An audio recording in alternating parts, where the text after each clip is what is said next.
CM Revanth కు బహిరంగ లేఖాస్త్రం సంధించారు BRS working president KTR. పంట కొనుగోళ్ల సంక్షోభంపై ఎన్నాళ్ళని మొద్దు నిద్ర ముఖ్యమంత్రి అని ప్రశ్నించారు. కేబినెట్ మీటింగ్ లోనైనా కళ్ళు తెరవండని సూచించారు. రైతుల ప్రాణాలు పోతున్నా పంటలు కొనరా అంటూ నిప్పులు చెరిగారు. కొనుగోలు కేంద్రాల్లో రైతులు కుప్పకూలుతున్నా కనికరించరా అని మండిపడ్డారు. అయితే ధాన్యం తగలబెట్టుకుంటున్న తండ్లాట తీర్చరా అని నిలదీశారు. 2 నెలలైనా మొద్దు నిద్ర వీడని ముఖ్యమంత్రిపై తీవ్రంగా ధ్వజమెత్తారు. కొనుగోలు కేంద్రాల్లో కూడా ఈ మృదంగం ఏంటని కూడా ప్రశ్నించారు. అయితే రాష్ట్రంలో రోడ్డెక్కని రైతు లేడు, రాస్తారోకు జరగని రహదారి లేదని చెప్పారు. అయితే ఇవాళ బూతులు తిడుతున్న రైతులే రేపు వాతలు పెడతారని హెచ్చరించారు. ఇక కాంటా పెట్టని కాంగ్రెస్ సర్కారుకు రైతు చేతిలోనే కౌంట్ డౌన్ మొదలైందని తేల్చి చెప్పారు కేటీఆర్.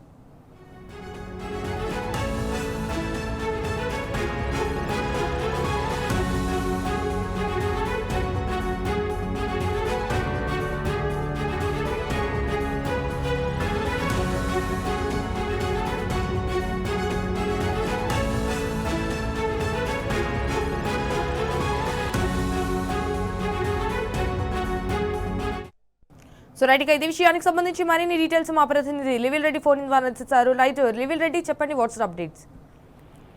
రాష్ట్ర రైతాంగం పూర్తిగా సంక్షోభంలోకి నెట్టబడింది. పంట కొనుగోలు సంక్షోభంపై ఎన్నాళ్ళు ఈ మొద్దు నిద్ర ముఖ్యమంత్రి కేబినెట్ మీటింగ్ లో కళ్ళు తెరవండి సీఎం అంటూ సీఎం రేవంత్ రెడ్డికి లేఖ రాస్తూ నిప్పులు చెరిగారు బీఆర్ఎస్ వర్కింగ్ కేటీఆర్. రైతులు ప్రాణాలు పోతున్నా పంటలు కొనరా, కొనుగోలు కేంద్రాల్లో కుప్ప కూలుతున్నా కనికరించరా అంటూ కూడా ఆగ్రహం వ్యక్తం చేశారు.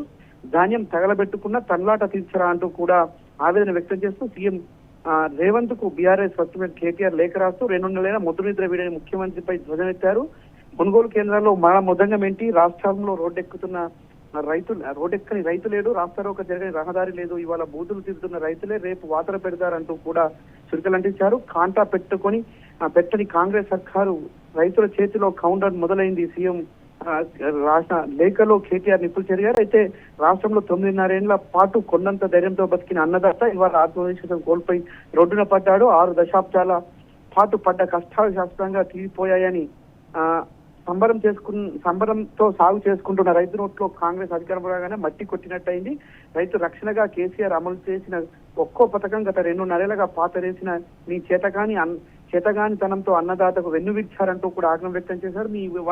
మీ అరాచక పాలన ఆనవాళ్లు పరాకష్ట చేరాయి. అష్ట కష్టాలు పడి పండించిన పంటను కొనే దిక్కులేక 2 నెలలుగా రోదనలు వినిపిస్తున్న రైతన్న కొనుగోలు కేంద్రాలని ఆర్తనాదాలు వినిపిస్తున్నారు. చేతగాని సర్కారు నిర్వాహకం వల్ల తెలంగాణ వ్యాప్తంగా ఏ మూలన చూసినా ఈ రోజు రైతులు నిత్యం ధర్నాలు, రాస్తారోకాలు, నిరసనలతో ఓరెత్తుతున్నాయి. పంట అమ్ముకుందామనే ఆశతో వచ్చిన రైతులు రోజుల తరబడి పడిగాపులు పడలేక కొనుగోలు కేంద్రాల్లోనే గుండెలపై కుప్ప కూలిపోతున్నా మీ సర్కారుకు సీమ కుట్టినట్టు కనిపించడం లేదా?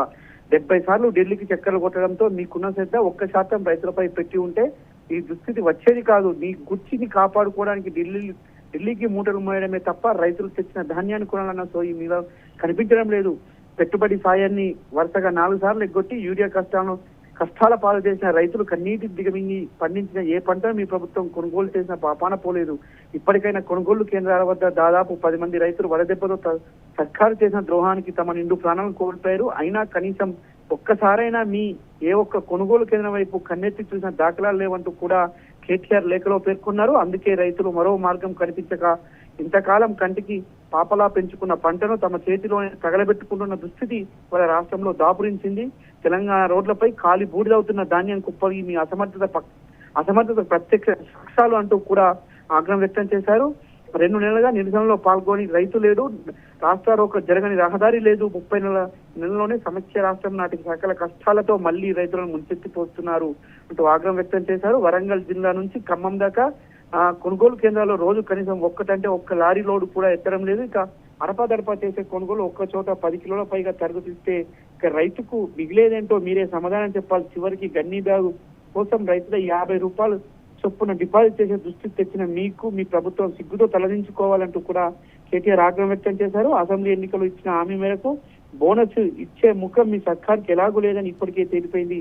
చివరికి పంట కొనుగోలు కూడా చేయని చేతకాకపోవడం, రాష్ట్రంలోని 60 లక్షల మంది రైతులను మీరు క్షమాపణ చెప్పి ముక్కు నీలకు రాయండి అంటూ కూడా లేఖలో పేర్కొన్నారు. కేసీఆర్ గారి హయాంలో 3 నెలల ముందే పంటల కొనుగోలు ప్రణాళికను పకడ్బందీగా అమలు చేసేవారు. గన్నీ బ్యాగుల నుంచి మొదలుకొని రైతుల ఖాతాలో పంట డబ్బులు సకాలంలో జమ అయ్యే వరకు కూడా నిరంతర సమీక్షలతో పర్యవేక్షించేవారు. కరోనా కష్టకాలంలో రైతులు కల్లాల వద్దకే వెళ్లి చివరి గింజ వరకు రైతులు అచంచలమైన ఆత్మవిశ్వాసాన్ని ఆనాడు కేసీఆర్ నింపారంటూ కూడా లేఖలో గుర్తు చేశారు. అలా పండుగలా సాగిన వ్యవసాయం మీరు పగబట్టి రైతులను ద్రోహం చేసి అందరికీ అర్థమైపోయింది. రైతులు తమ పంటకు తామే నిప్పు పెట్టుకొని ఇవాళ దుస్థితి ఏర్పడింది మీ ప్రభుత్వంలో అంటూ కూడా అది గుర్తు చేశారు. ఇలా ముఖ్యమంత్రిని చూసి యావత్ రైతాంగం శాపనార్థాలు పెడుతుంది. కొనుగోలు కేంద్రాలు అకాల వర్షాల నుంచి తమ పంటను కాపాడుకునేందుకు చివరికి టార్పాలిన్లు కూడా సమకూర్చలేని మీ కాంగ్రెస్ అసమర్థ సర్కారు ఉండి రైతులకు ఏం ప్రయోజనం? అనేక చోట్ల చెరగొట్టు వానలు పడి కళ్ళ ముందే పంట కొట్టుకుపోతున్నా కాపాడుకోలేని నిస్సాయస్తో ఇవాళ రైతులు కొట్టుమిట్టాడుతున్నారంటూ కూడా ఆగ్రహం వ్యక్తం చేశారు. రైతుల రాష్ట్రమంతా రైతులు నిరసనతో ఓరెత్తుతున్న ఈ తరుణంలో ఈ నెల 23న నిర్వహించే కేబినెట్ సమావేశంలోనైనా లెంపలేసుకొని దిద్దుబాటు చర్యలు చేపట్టండి.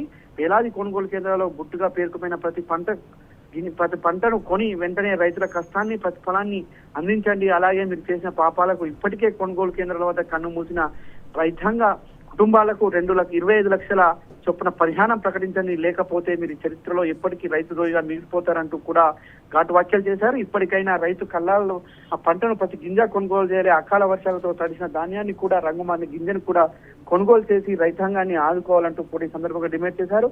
కేబినెట్ సమావేశంలోనైనా చర్చించి రైతులకు మేలు జరిగే నిర్ణయాలు తీసుకుని రైతాంగం పండించిన ప్రతి గింజ కొనుగోలు చేయాలని సందర్భంగా లేఖలో కేటీఆర్ పేర్కొన్నారు. సంజన. ఓకే, ఆల్ రైట్ లివిల్ Reddy, thank you for the updates.